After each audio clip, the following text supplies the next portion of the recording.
ఈ రోజున ఈ ప్రెస్ మీట్ కండక్ట్ చేయడానికి గల ముఖ్య ఉద్దేశం ఈ కూటమి ప్రభుత్వం మెడికల్ కాలేజ్ మీద అనేక రకాల కన్ఫ్యూజన్స్కి దారితీస్తుంది. సో దీని గురించి మాట్లాడదాం అనేటువంటి ఉద్దేశంతో మరి ఈ ప్రెస్ కాన్ఫరెన్స్ కండక్ట్ చేయడం అనేది జరుగుతూ ఉంది. మీ అందరు కూడా చూసినట్టయితే పోస్ట్ బైఫోకేషన్ అంటే మన రాష్ట్రం విడిపోయిన తర్వాత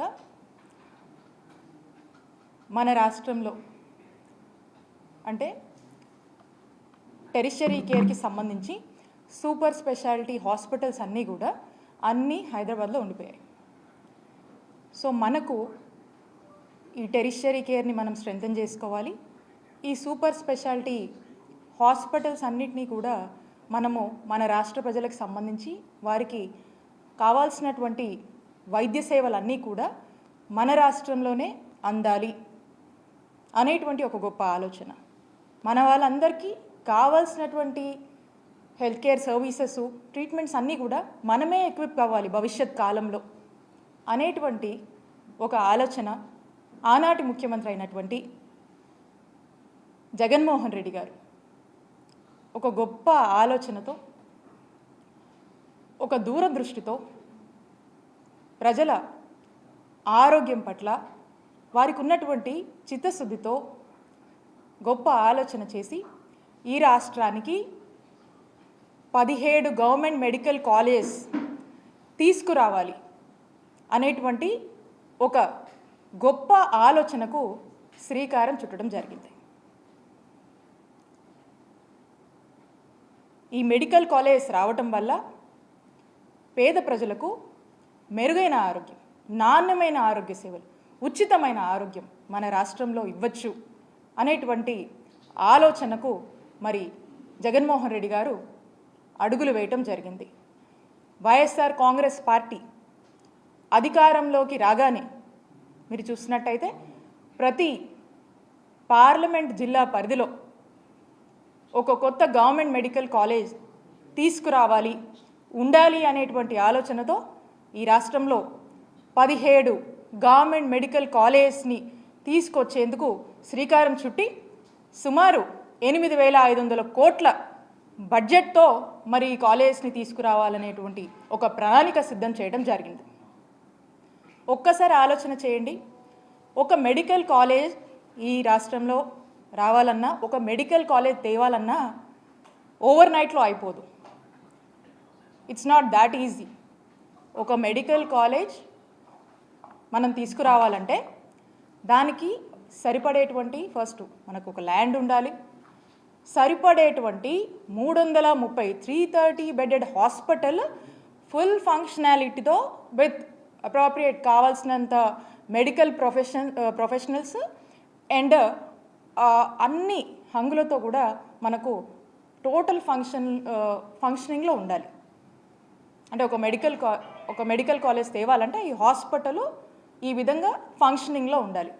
అప్పుడు కానీ మనము దానికి ఇంకా కొంత క్రైటీరియా ఉంటుంది, దానికి కొంత సర్టెన్ టైం అంతా ఉంటుంది. సో దాన్ని మనము చూపిస్తా ఒక మెడికల్ కాలేజ్కి మనము అప్లై చేసుకోవచ్చు.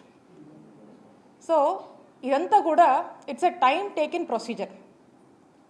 ఒక మెడికల్ కాలేజ్ తేవాలంటే మనం చూసినట్టయితే మన రాష్ట్రంలో అంటే మన ఆంధ్రప్రదేశ్ రాష్ట్రంలో 1923 సంవత్సరం అప్పట్లో మనకు మొట్టమొదటి కాలేజ్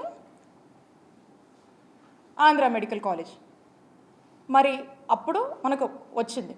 అంటే 1923 నుంచి మీరు చూసుకున్నట్టయితే 2023 వరకు అంటే 100 సంవత్సరాలలో మనకు ఉన్నటువంటి మెడికల్ కాలేజెస్ అన్ని 11 గవర్నమెంట్ మెడికల్ కాలేజెసే మన రాష్ట్రానికి మనకు ఉన్నాయి. అంటే 11 గవర్నమెంట్ ఎగ్జిస్టింగ్ మెడికల్ కాలేజ్ ఉంటే వీటిని మళ్ళా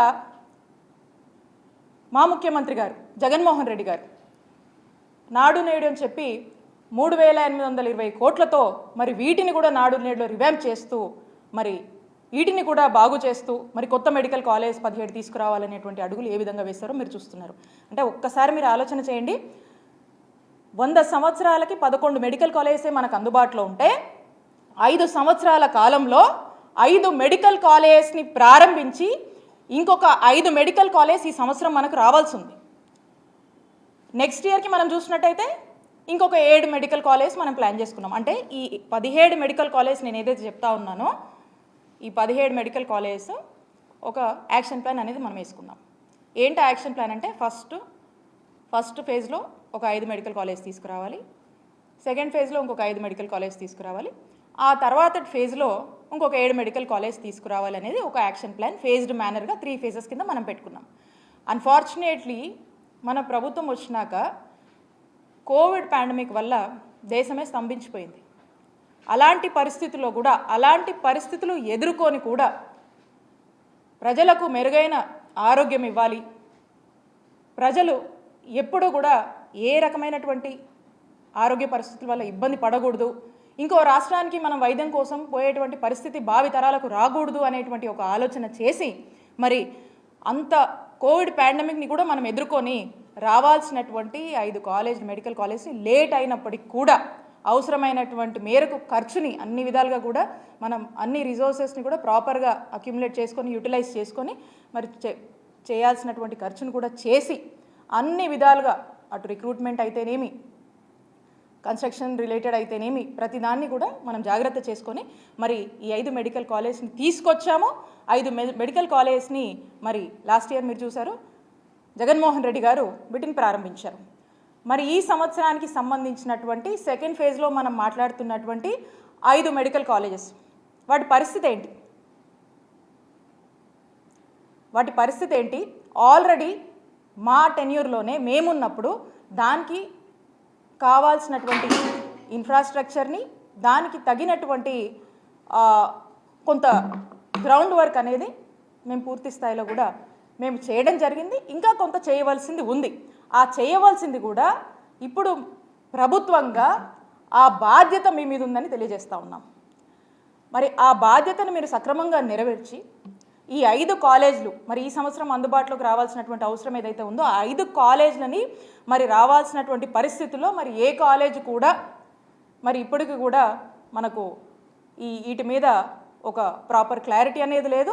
అండ్ అందులో మనం చూసినట్టయితే మీరు ఈ 5లో పులివెందుల మెడికల్ కాలేజ్ దీనికి సంబంధించి కొన్ని ఎంబీబీఎస్ సీట్లకు మనకు పర్మిషన్ వస్తే ఆ వచ్చినటువంటి ఆ పర్మిషన్ కూడా మరి దేశ చరిత్రలో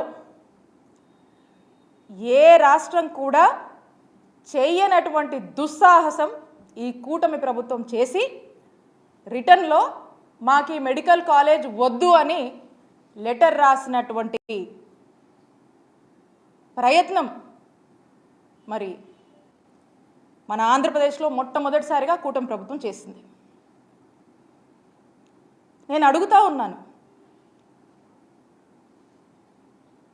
ఒక మెడికల్ కాలేజ్ తేవాలంటేనే ఎంత కష్టమో 100 ఏళ్లకే 11 మెడికల్ కాలేజ్ మనకు ఉన్నటువంటి చరిత్ర మనకు ఉంటే మరి 5 సంవత్సరాల కాలంలో 17 గవర్నమెంట్ మెడికల్ కాలేజ్ తీసుకురావాలనేటువంటి ఒక గొప్ప సంకల్పం జగన్మోహన్ రెడ్డి గారు చేస్తే దాంట్లో 5 సంవత్సరాల్లో 5 మెడికల్ కాలేజ్ తీసుకొచ్చి ఈ సంవత్సరం 5 అందుబాటులోకి రావాల్సినటువంటి పరిస్థితి ఉండగా వచ్చే సంవత్సరానికి 7 కాలేజీలు మళ్ళీ అందుబాటులోకి రావాల్సినటువంటి పరిస్థితి ఉండగా మరి వచ్చినటువంటి ఒక కాలేజ్కి వద్దు అని చెప్పి మీరు రిటర్న్లో లెటర్ రాశారంటే దీన్ని ఏమనుకోవాలి? అంటే స్పష్టంగా అర్థమవుతా ఉంది. అంటే పులివెందుల మీద మీకున్నటువంటి ద్వేషభావం, మీకున్నటువంటి రాజకీయ కక్షలతో పులివెందుల మెడికల్ కాలేజ్కి అనుమతులు వస్తే కొన్ని సీట్లకి వద్దని మీరు లెటర్ రాశారంటే ఇది మనకు స్పష్టంగా అర్థమవుతా ఉంది. ఇలానే మనం మొత్తం మీద కూడా చూసినట్టయితే మనకు స్పష్టంగా మొదటి నుంచి కూడా అర్థమవుతా ఉంది. ఏమని? ఈ మెడికల్ కాలేజ్ తీసుకురావాలి, ఈ రాష్ట్రంలో టెరిషరీ కేర్ స్ట్రెంథన్ చేయాలి అనేటువంటి ఆలోచన జగన్మోహన్ రెడ్డి గారు చేశారు. ఈ ఆలోచనని బాధ్యతగా మనం బాధ్యతగా అడుగులు వేసి మనం 5 కాలేజీలు తెచ్చాము, ఇంకా 5 రావాల్సినవి ఉన్నాయి. దీని మీద ఇప్పుడు కూటమి ప్రభుత్వము వాళ్ళు బాధ్యత తీసుకొని దీన్ని ఓన్ చేసుకొని ఈ రాష్ట్రంలో ఉన్నటువంటి ఎంతోమంది మెడికల్ ఎడ్యుకేషన్ చదవాలనుకున్నటువంటి విద్యార్థుల యొక్క ఆలోచనని, విద్యార్థుల యొక్క ఆశయాల్ని ఈరోజు కేవలం జగన్మోహన్ రెడ్డి గారికే ఇవన్నీ మనం అమలు చేస్తే పేరు వస్తుందనే దానికోసము ఈరోజు వాళ్ళ ఆశయాలను బలి చేస్తూ ఈ కూటమి ప్రభుత్వం అడుగులు ముందుకు వేస్తుందని తెలియజేస్తున్నాను.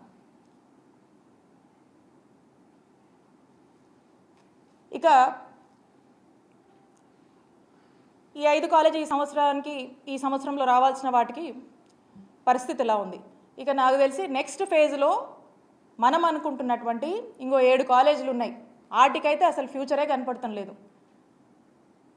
ఈ రాష్ట్రంలోని విద్యార్థులకు ఆ హోప్ కూడా ఏమాత్రం కూడా అనిపించట్లేదు కూడా. ఎందుకంటే లీస్ట్ రెస్పాన్సిబిలిటీ, ఇర్రెస్పాన్సిబిలిటీ, వాళ్ళ యొక్క బాధ్యత నుంచి వాళ్ళు తప్పించుకుంటున్నారు అనేది మనకు స్పష్టమవుతా ఉంది. దీని మీద ఒక క్లారిటీ ఇస్తే, దీని మీద ఎక్స్ప్లెనేషన్ ఇస్తే చర్చ జరుగుతుంది.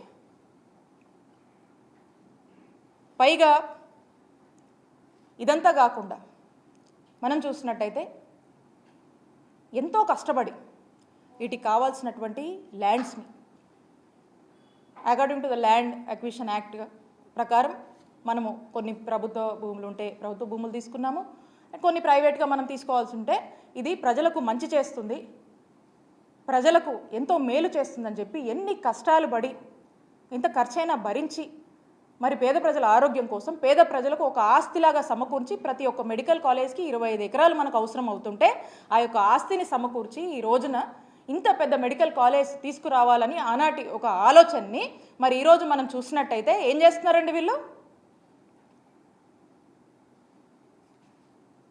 ప్రైవేటైజేషన్ అంటే PPP module, triple P module అనేటువంటి ఒక ఆలోచన, ఈ ప్రైవేటైజేషన్ అనేటువంటి ఒక ఆలోచన చేస్తూ మరి రాష్ట్ర ప్రజలందరికీ కూడా ఒక సందేహాన్ని కలిగిస్తూ వీళ్ళు ముందుకెళ్తా ఉన్నారు.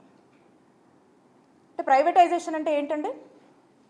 ఇక్కడ ఉన్నారు మీడియా వాళ్ళు, అన్న ప్రైవేట్ హాస్పిటల్కి వెళ్తే ఏమవుతుందో చెప్పండి. ప్రైవేట్ హాస్పిటల్కి వెళ్తే ఛార్జెస్ పడతాయి కదా, ఫ్రీగా చూస్తారా? చూడరు కదా. మరి ఈ మెడికల్ కాలేజ్తో అనుబంధంగా ఉండేటువంటి హాస్పిటల్కి రాష్ట్ర ప్రజలు వస్తే అక్కడ మనము ఉచిత వైద్య సేవలు అనేది అందిస్తారు ప్రజలకి.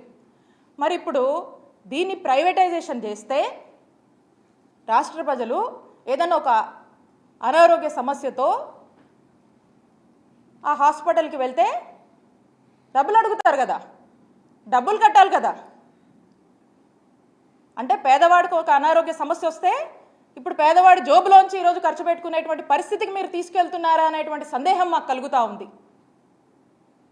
అంటే దీన్ని బట్టి మనకు స్పష్టంగా అర్థమవుతా ఉంది ఈ యొక్క మెడికల్ కాలేజ్ అన్నిటినీ కూడా ఈ ప్రైవేటైజేషన్ పేరుతో ప్రైవేట్ వాళ్లకు దారాదత్తం చేస్తూ ఒక పెద్ద స్కామ్కి తెరతీస్తున్నారని మనకు సందేహం కలుగుతూ ఉంది.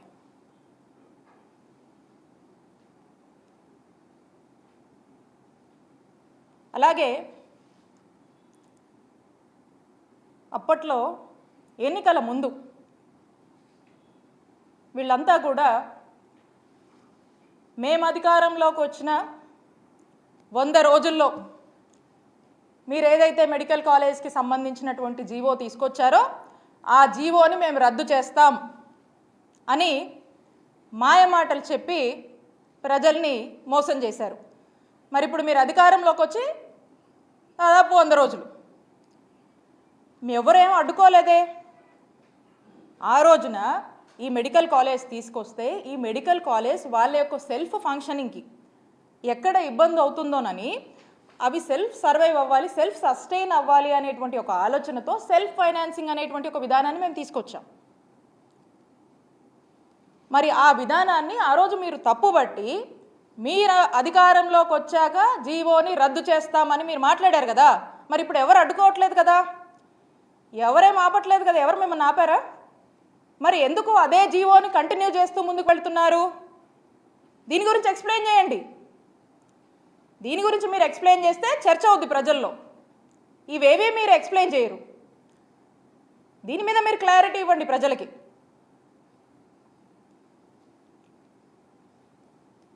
ఈ విధంగా మనం చూసినట్టయితే ఈ కూటమి ప్రభుత్వం ఇక్కడ వాళ్ళే ఉన్నారు, ఆ పైన వాళ్ళే ఉన్నారు.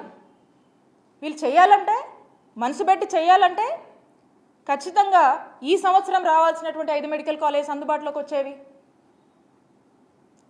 రేపు రావాల్సిన వాటి గురించి కూడా ఒక ప్రణాళిక, దాన్ని కూడా ఒక యాక్షన్ ప్లాన్ అనేది నడిచేది. కానీ మీలో ఆ కమిట్మెంట్ లేదు, మీరు ఆ రెస్పాన్సిబిలిటీ తీసుకోవట్లేదు. ఎంతోమంది పేద విద్యార్థుల వాళ్ళ యొక్క ఆశల్ని మీరు బలి చేసే విధంగా మీరు అడుగులు ముందుకు వేస్తూ ఉన్నారు. ఖచ్చితంగా దీని మీద మీరు ఒక క్లారిటీ ఇవ్వాలి, దీని మీద మీరు ఎక్స్ప్లెయిన్ చేయాలి. ప్రజల్లో చర్చ జరుగుతుంది, అప్పుడు అదే చర్చ. నేను ఒక్కటే చెప్తా ఉన్నాను ఈ కుటుంబ ప్రభుత్వానికి, నిన్న మేమున్నాం, నేడు మీరున్నారు, మళ్ళా రేపు మేము వస్తాం. గవర్నమెంట్ అనేది ఒక కంటిన్యూస్ ప్రాసెస్, ఇది ఒక కంటిన్యూస్ ఇన్స్టిట్యూషన్. కోట్ల మంది ప్రజలు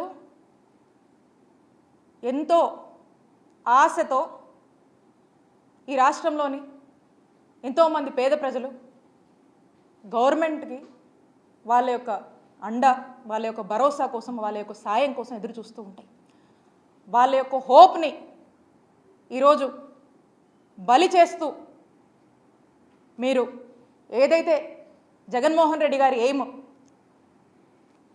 ఈ రాష్ట్రంలో వైట్ కోట్ రెవల్యూషన్ రావాలి, ఈ రాష్ట్రంలో వైట్ కోట్ రెవల్యూషన్ తేవాలి, ఇక్కడున్నటువంటి మెడికల్ ప్రొఫెషనల్స్ దేశం మొత్తం కూడా వైద్య సేవలు అందించాలి, ఇక్కడున్నటువంటి పేద ప్రజలకు ఉచితమైనటువంటి నాణ్యమైనటువంటి వైద్య సేవలు ఈ రాష్ట్రంలోనే అందించాలనేటువంటి ఏం ఏదైతే ఉందో ఆ ఏమ్ని కూటమి ప్రభుత్వం మీ ప్రైవేటైజేషన్ పద్ధతిలో డిఫీట్ చేయొద్దు అని మీకు తెలియజేసుకుంటున్నాను. It's very sad and it's very unfortunate.